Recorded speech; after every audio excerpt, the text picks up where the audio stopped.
We got a little appetizer from Myung In Dumplings in Koreatown. This is actually a place where Anthony Bourdain came and did a special when he ran through Koreatown and ate a bunch of good food. They happen to have king-size vegetable dumplings.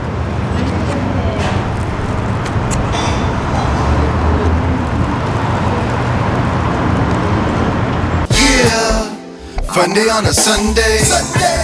We're grooving on a Monday. Tacos on a Tuesday.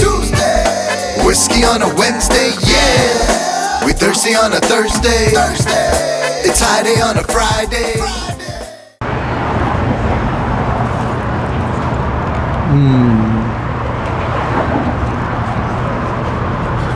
That's a quick appetizer before we go have a huge dumpling feast.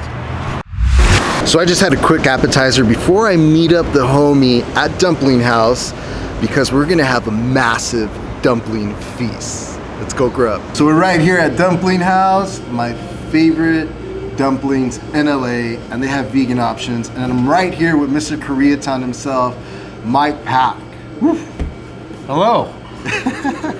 We're here. No, thank you for having me. Super stoked. Dude, K-Town without you. I've lived here all my life, and K-Town without you is not K-Town. Tell me, where did you come from? Why did you pick this beautiful neighborhood? You know, I can't even lie to you. Just going straight into it, right? I'm originally from Virginia, so I'm not from LA. But I moved here, I'm gonna say maybe, I've been in LA about 6-7 years now. And I moved to LA just for the simple fact of just getting into like an industry that I want to work for, which was entertainment at the time. Cool.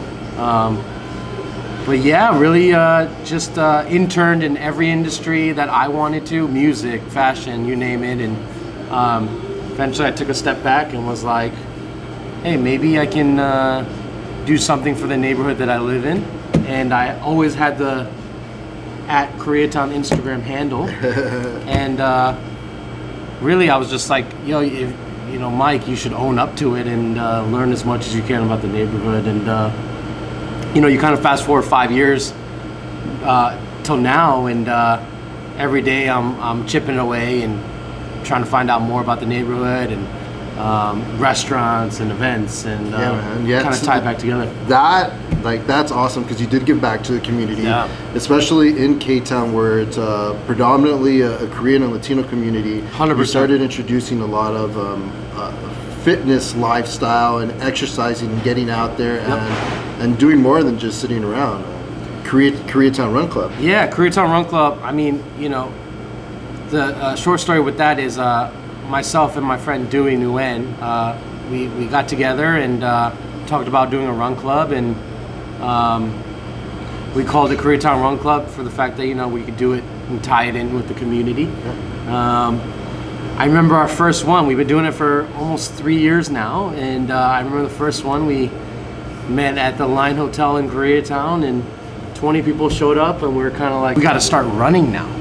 We got to do this. So we stuck with it, and 3 years later, it's like, wow, we're still doing it, and we have a lot of people that live in the neighborhood that come and support, and it's just really amazing to see the community behind it. So I grew up in track and field and cross country, but I've never done a marathon. Yeah. And this guy right here, what, you have 2 to your name already? I have 2 under the books, under my belt, and my whole thing with the marathon is like anyone can do the marathon, and I truly believe this. It's all a mental game at that point, and I really, at this point in my life, I really crave the mental aspect. It's like, I know it's going to be hard and grueling, but when you have a support system with the fellow runners and the community supporting you, it makes it a little easier. Yeah. That's awesome, man. So great. Before we get into your food endeavors and what else you're doing for K-Town, and before we get into everything else, let's go ahead and get this order in, and let's get a massive feast of Let's do it. Super stoked. Woo! Massive feast. Massive feast. I brought the munchies. Where do we even start, man? Wow, this is insane. We have steamed dumplings. Steamed. We have boiled dumplings. We have deep fried dumplings. We have keen dumplings. We have hand fried dumplings. And of course we got some fried rice. Always need some rice. And this is really cool. This is a Korean pancake and it's vegan. I'm gonna start here, man. So stoked. I'm gonna start with the steamed vegetable. Oh, wow. It's like flour and green onion and carrot. This is so good.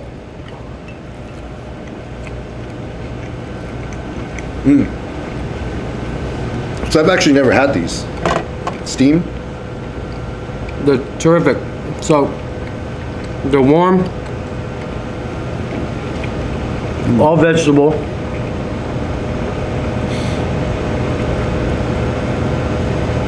Yeah, I mean, it's great. I don't know what to tell you. Going with the crunchy. This is the boiled, Ooh. pretty chill vegetable. The inside of that crunchy one. Ooh.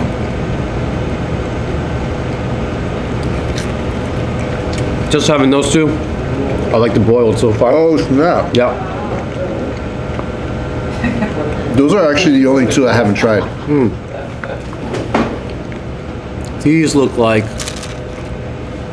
they got some crisp to it. Mm-hmm. What's some crazy shit I could do? Can I like eat right in front of the camera? So you can hear it?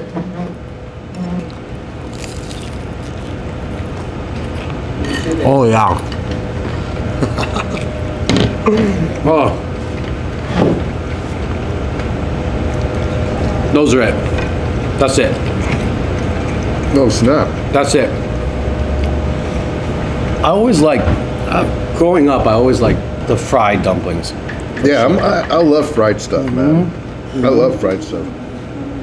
These are some sort of radishes here, but these are really bomb too, man. Yellow radish too.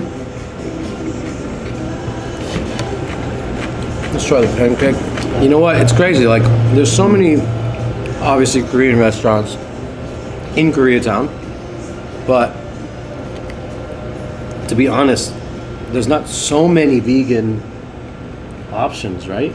I mean, yes, Korean cuisine, there's a lot of vegetables in the diet, but I think restaurant-wise, you can kind of go around it and pick vegan stuff. Yeah, that's a cool thing about Ktown. But this is a crazy spot here, because, like, I mean, everything you see here is all vegan. Yeah, it's all vegan. Insane. And it's a variety of dumplings, but on top of that, you got this really unique pancake here. It's like, where else can you get this? Like, that's the cool thing about Ktown. All the cuisine that comes in and the unique dishes are unique to Koreatown. It's just refreshing that it is all vegetable, it is all vegan. A lot of restaurants in Ktown, they use pork in these dumplings. So if you do go to other restaurants, mainly you'll get vegetable with pork. But I haven't seen too many with vegetable, just vegetable. Yeah, and he gets tons, man. And Yeah. really cool thing is you could go from something very healthy, like Right. a healthy, like boiled or steamed dumpling, Sure. to something very unhealthy, a deep fried one, or the pan fried one. The pan fried one is actually the best of both worlds. It's smooth on one side and fried on the other. We're gonna do the king. Woo! We're gonna That one is wild. bear claw it. And I feel like one of these, Oh, you're out. It's good night. man. you're pretty much done, huh? Good night. Yeah.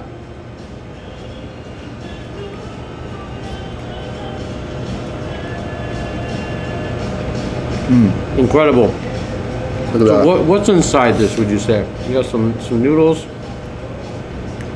We got some noodles, some veggies, maybe a little bit of. Does that kind of look like tofu? There is tofu. There's tofu. Yep. So the one thing with these king size dumplings is we're not 100% sure they're 100% vegan. So they're made with oyster sauce.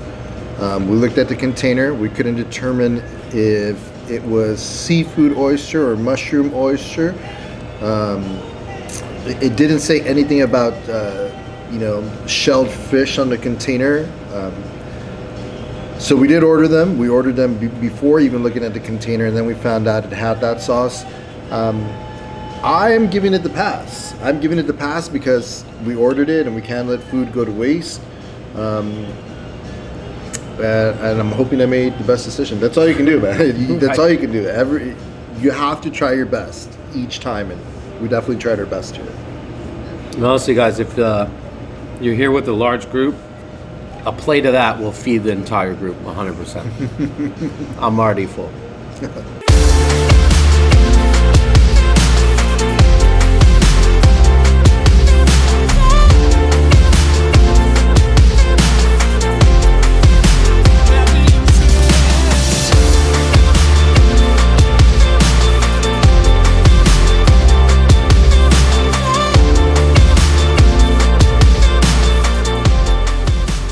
We just had a massive dumpling feast at Dumpling House with my boy Mike here. His signature belly rub at Koreatown. Make sure you follow him. If you're not full with dumplings and still have room left, there's definitely an Indian Pakistani restaurant here that has some vegan options, and across the street you got California Donuts where you could get some vegan donuts. So bring the munchies.